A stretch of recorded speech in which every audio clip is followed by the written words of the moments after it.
Hi friends, इस video में बात करेंगे वैकल्पिक ऊर्जा के बारे में। यहाँ से इंपॉर्टेंट क्वेश्चन जो बने हैं प्रीवियस ईयर के वो सभी डिस्कस कर लेंगे। वैकल्पिक ऊर्जा वाला एक जो टॉपिक है एनवायरनमेंट का, बहुत इंपॉर्टेंट टॉपिक है। यहाँ से क्वेश्चन बनते हैं आपके ज़रूर, और प्रीवियस ईयर के क्वेश्चन हैं वही सब डिस्कस कर लेंगे, और एक आध नए क्वेश्चन भी इनमें से बन सकते हैं तो उनको भी कवर कर लेंगे। देखते हैं भाई। तो ऊर्जा एवं ऊर्जा संसाधन है। तो ऊर्जा क्या होते हैं? तो कुछ नवीकरणीय स्रोत होते हैं और दूसरे होते हैं अनवीकरणीय स्रोत होते हैं। नवीकरणीय में क्या हो जाता है, कुछ चीज़ें जैसे नई नई कहते हैं, नई नई चीज़ें हैं। तो नई नई चीज़ें मतलब सौर ऊर्जा, पवन ऊर्जा, जल विद्युत, बायोगैस, भूतापी, कचरे से उत्पादित ऊर्जा, ज्वारीय ऊर्जा, ये सब कैसी होती हैं? तो इनमें क्या होता है कि ये अगर एक बार मतलब इनसे अच्छे से मतलब ये कभी नष्ट नहीं होंगी। जैसे सूर्य ऊर्जा है तो कभी नष्ट नहीं होगी, ये लगातार मतलब बढ़ती ही रहती है। और इसमें क्या होता है, जैसे कोयला है तो ये कोयला क्या है, एक समय सीमा के बाद वो ख़त्म हो जाएगा। पेट्रोलियम है वो भी सीमित मात्रा में ही मिलता है। प्राकृतिक गैस है, परमाणु ऊर्जा, शैल गैसें जो होती हैं वो अनवीकरणीय ऊर्जा संसाधन कहलाते हैं। ठीक है भाई। उसके बाद में यहाँ से ये तो हो गया, आप सीधे क्वेश्चन पे ही चलते हैं। क्वेश्चन आपका क्या कहता है? पहला क्वेश्चन है आपसे, कहता है कि कौन सा एक ऊर्जा का नवीकरणीय स्रोत है? तो सौर ऊर्जा है, जस्ट अभी ये पढ़ा था। नाभिकीय ऊर्जा, पेट्रोल और कोयला जो होते हैं वो सभी आपके कैसे होते हैं? वो सभी अनवीकरणीय स्रोत होते हैं। नवीकरणीय मतलब रिन्यूएबल एनर्जी जिन्हें कहा जाता है। तो ये सभी हो गए। उसके बाद में कौन सा एक जीवाश्म ईंधन नहीं है? तो जीवाश्म ईंधन यूरेनियम नहीं है, बाकी कोयला है, पेट्रोलियम होता है, प्राकृतिक गैस होती हैं। तो ये सभी क्या होते हैं? जीवाश्म ईंधन। जीवाश्म ईंधन क्या होते हैं? जैसे नहीं इसका ये चलता है कि जैसे प्लांट्स जो पौधे होते हैं वो उत्पाद जो हज़ारों वर्षों से पृथ्वी के नीचे दबे पड़े रहे, फिर उसके बाद उनका जीवाश्म बन गया, ऐसे करके इसमें बताया जाता है। तो जीवाश्म ईंधन वर्तमान में ऊर्जा के प्रमुख स्रोत हैं, ऐसा कुछ बताया जाता है इसमें। जीवाश्मी ईंधनों में एकमात्र ऊर्जा का चरम स्रोत कौन सा है? तो ये सूरज हो जाता है, सूर्य हो जाता है। उसके बाद में यहाँ पे सूर्य हो जाता है। तो सूर्य क्या होता है कि एनर्जी का एकमात्र स्रोत होता है, और इसमें फॉसिल फ्यूल कहलाते हैं। इसमें संचित ऊर्जा का परम स्रोत सूर्य होता है। अनवीकरणीय ऊर्जा संसाधन जैसे कोयला, पेट्रोलियम आदि होते हैं। तो मतलब इसका कहने का मतलब क्या था कि जीवाश्म ईंधन एक ऐसा है वह जो एकमात्र ऐसा ऊर्जा का चरम स्रोत है, मतलब सूर्य की एनर्जी कभी कमी नहीं होती है, वो हमेशा उसमें हाइड्रोजन जुड़ते रहते हैं, हीलियम बनता रहता है, एनर्जी बनती रहती है। अगला है, जीवाश्म ईंधन के बाद भारतवर्ष की ऊर्जा आवश्यकताओं की पूर्ति के लिए दूसरा सबसे महत्वपूर्ण स्रोत कौन सा है? तो जल विद्युत ऊर्जा दूसरा सबसे है।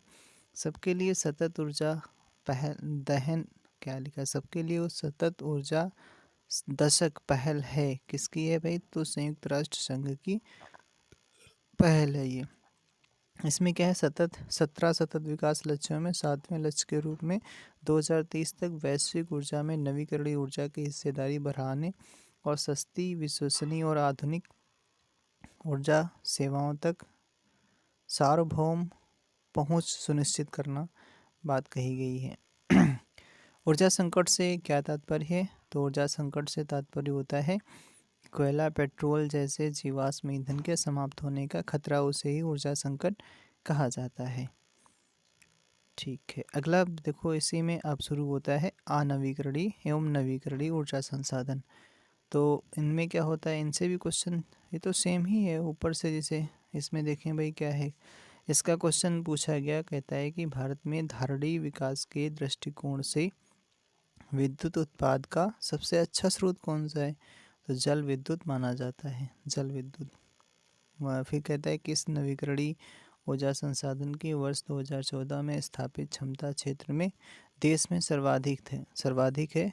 तो ये हो जाता है पवन शक्ति की। अच्छा, नवीकरणीय में अगर पूछे तो पवन शक्ति। फिर को कहता है कौन सा नवीकरणीय ऊर्जा का स्रोत है? तो नवीकरणीय ऊर्जा का स्रोत है बायोमास हो जाता है। अनवीकरणीय ऊर्जा का स्रोत कौन सा है? तो पेट्रोलियम हो जाएगा। बाकी सभी क्या हैं? सौर ऊर्जा, वायु ऊर्जा, बायो ऊर्जा, ये सब नवीकरणीय ऊर्जा के स्रोत हैं। छत्तीसगढ़ में ऊर्जा का मुख्य स्रोत कौन सा है? तापीय ऊर्जा, थर्मल पावर प्लांट लगाए गए यहाँ पर। वैकल्पिक ऊर्जा, सौर ऊर्जा जो है, इसके बारे में क्वेश्चन बनते हैं। तो यहाँ पर देखो एक क्वेश्चन बनता है कि सौर ऊर्जा के अन्य उपयोग कौन कौन से हैं। तो पहला, सौर चिकित्सा में, सन थेरेपी में यूज़ होता है। प्रकाश संश्लेषण में, भाई प्रकाश का संश्लेषण तभी हो पाता है जब सनलाइट होती है। जल का उष्मन भी होता है, जब सूरज निकलता है मतलब, तो उसमें उष्मन भी होता है। सोलर कुकर भी चल सकता है भाई, खाना वाना बनाने के लिए सोलर कुकर का यूज़ किया जाता है। सौर संयंत्रों का द्वारा विद्युत निर्माण भी किया जाता है। परिवहन का में यूज़ किया जाता है। सौर उपकरण जो आते हैं, जैसे नहीं कुछ अब तो लाइटें आने लगी हैं, या कुछ और भी, जैसे सोलर से चार्जिंग वाली बैटरी भी आती हैं। ऑटो रिक्शा, हवाई जहाज़, ये इसमें भी यूज़ होता है। चलो भाई आगे चलते हैं। अगला कुछ क्वेश्चन इनसे बने होंगे, वही क्वेश्चन ही डिस्कस कर लेते हैं। सौर बैटरी या सौर सेल फोटोवोल्टिक प्रभाव के द्वारा सूर्य या प्रकाश के किसी अन्य स्रोत से ऊर्जा प्राप्त करता है। यह ऊर्जा का सर्वोत्तम पर्यावरण अनुकूल स्रोत होता है और यह पर्यावरण को स्वच्छ रखने में सहायक सिद्ध होता है। चलो भाई, इसके बाद में भविष्य का ईंधन भी कहा जाता है सोलर को। राष्ट्रीय सौर मिशन इसके विकास में हुआ, ये सब कुछ है। फिर इसके बाद में, ठीक है, आप चलते हैं सीधे क्वेश्चन पे ही। चलो, ऐसे नहीं मज़ा आएगा। ये यहाँ से देखो, यहाँ से क्वेश्चन बन सकता है कि अंतर्राष्ट्रीय सौर गठबंधन कर्क रेखा व मकर रेखा के बीच स्थित देशों का एक समूह है और जो अपनी ऊर्जा आवश्यकताओं के लिए सूर्य द्वारा प्राप्त ऊर्जा का उपयोग करने हेतु प्रतिबद्ध है। यहाँ से क्वेश्चन बनेगा। तो 30 नवंबर 2015 को पेरिस में एक संयुक्त राष्ट्र जलवायु परिवर्तन सम्मेलन ISA का उद्घाटन पीएम मोदी, फ्रांस के तत्कालीन राष्ट्रपति फ्रांस्वा ओलांद तथा UN के तत्कालीन महासचिव बान की मून की उपस्थिति में किया गया था। इसका सचिवालय गुरुग्राम, हरियाणा में है। गठबंधन का प्रथम शिविर सम्मेलन 2 से 5 अक्टूबर 2018 तक ग्रेटर नोएडा में संपन्न हुआ। उसके बाद में, अब इसके बाद में क्या है, ISA के घोषणा पत्र के अनुसार सदस्य देशों ने वहनीय व कम लागत वाली सौर ऊर्जा उपलब्ध कराने और 2030 तक 1000 बिलियन US डॉलर जुटाने का लक्ष्य रखा है। ठीक है, अब चलते हैं क्वेश्चन पे। कहता है कौन सी जैविक ऊर्जा जैविक मात्रा में सर्वाधिक उपयोग की जाती है? तो ये है सौर ऊर्जा, जैविक मात्रा में। कौन वैकल्पिक ऊर्जा का सबसे बड़ा संग्रहगार है? तो ये सौर ऊर्जा। सौर ऊर्जा में किससे प्राप्त होती है? सूर्य से प्राप्त होगी। अच्छा भैया, कहता है कि वो कौन स्रोतों से कौन सा निम्नलिखित ऊर्जा स्रोतों में कौन सा सर्वोत्तम पर्यावरण अनुकूल है? तो सौर वाला सौर सेल। कौन सा निम्नलिखित ऊर्जा स्रोतों में कौन सा पर्यावरण को स्वच्छ रखने के लिए? तो सौर ऊर्जा लगा दो। ऊर्जा के किस रूप में पर्यावरण की प्रदूषण की समस्या नहीं होती है? तो ये होता है सौर ऊर्जा में। कोई भाई नहीं इसमें दिक्कत होती है, पर्यावरण प्रदूषण नहीं उत्पन्न करता है, तो सौर ऊर्जा नहीं करता है। नवीकरणीय ऊर्जा स्रोत सर्वाधिक संभाव्यता वाला है, तो सौर शक्ति वाला है, सौर शक्ति वाला। ये देखो उसी का पूछा गया अंतर्राष्ट्रीय जो सौर गठबंधन का, यहाँ से क्वेश्चन एक। अरे भाई कहाँ चला गया? 1 मिनट भाई, 1 मिनट, कहाँ तक है?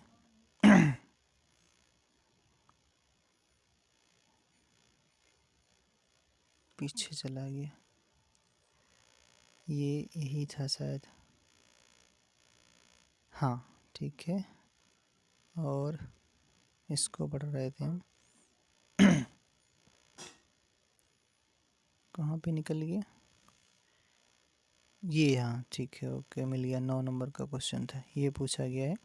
अंतर्राष्ट्रीय सौर गठबंधन जो है आपका, कहता है कि 2015 के संयुक्त राष्ट्र जलवायु परिवर्तन सम्मेलन में प्रारंभ किया गया था। ठीक है, इस संगठन में संयुक्त राष्ट्र के सभी सदस्य नहीं, भाई सभी नहीं है, अभी अगर देखा जाए तो 95 देश सदस्य शामिल हो चुके हैं, 95वां है जो चिली जो देश है वो शामिल हुआ है।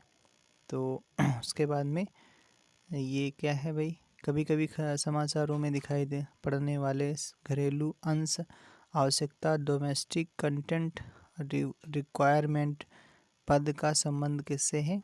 तो हमारे देश में सौर शक्ति उत्पादन का विकास करने से है।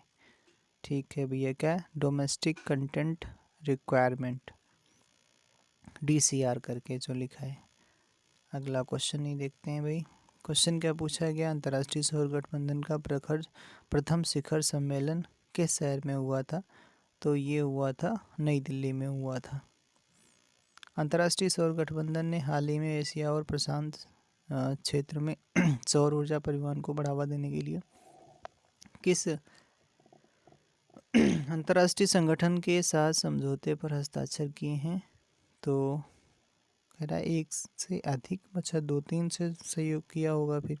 तो ये DBC के साथ सहयोग किया अंतर्राष्ट्रीय, अच्छा ठीक है। तो डी वाला एशियाई ADB के साथ किया है।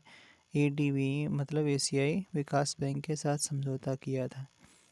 उसके बाद में देखो भाई, अगला क्वेश्चन पूछा जा रहा है आपसे, कहता है क्या है कि भारत में संप्रति उपलब्ध प्रौद्योगिकी स्तर को देखते हुए सौर ऊर्जा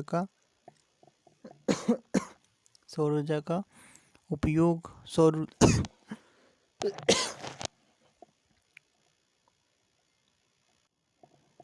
भारत में संप्रति उपलब्ध प्रौद्योगिकी स्तर को देखते हुए सौर ऊर्जा का सुविधा से उपयोग किया जा सकता है। पहला है आवासीय भवनों को गर्म पानी की पूर्ति के लिए। अच्छा, दूसरा कहता है लघु सिंचाई परियोजनाओं हेतु जल की पूर्ति के लिए, सड़क प्रकाश व्यवस्था के लिए, कुछ गांवों और छोटे नगरों के समूहों में बिजली की व्यवस्था करने के लिए। ठीक तो है भाई, सभी सही है, क्योंकि 1, 2, 3 वाला सही है। 1, 2, 3। चौथा कहता है कुछ गांवों एवं छोटे नगरों के समूहों में बिजली की व्यवस्था करने के लिए।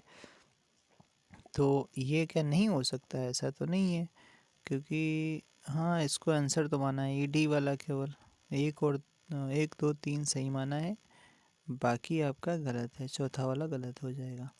अच्छा ठीक है। उसके बाद में कहता है कि विश्व का प्रथम पूर्ण रूप से सौर ऊर्जा से संचालित अंतर्राष्ट्रीय हवाई अड्डा कौन सा है?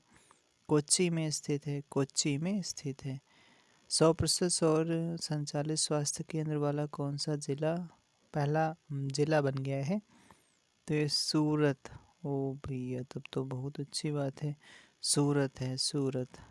100% सौर ऊर्जा वाले चलने वाला भारतवर्ष का पहला केंद्र शासित प्रदेश, तो ये बना है दमन और दीव, दीव बन गया है।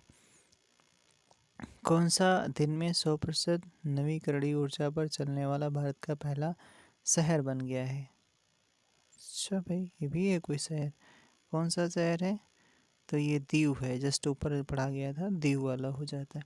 अगला देखो, यहाँ से शुरुआत होती है बायोडीजल के बारे में। बायोडीजल से जो क्वेश्चन बनते हैं वो सभी डिस्कस कर लेते हैं।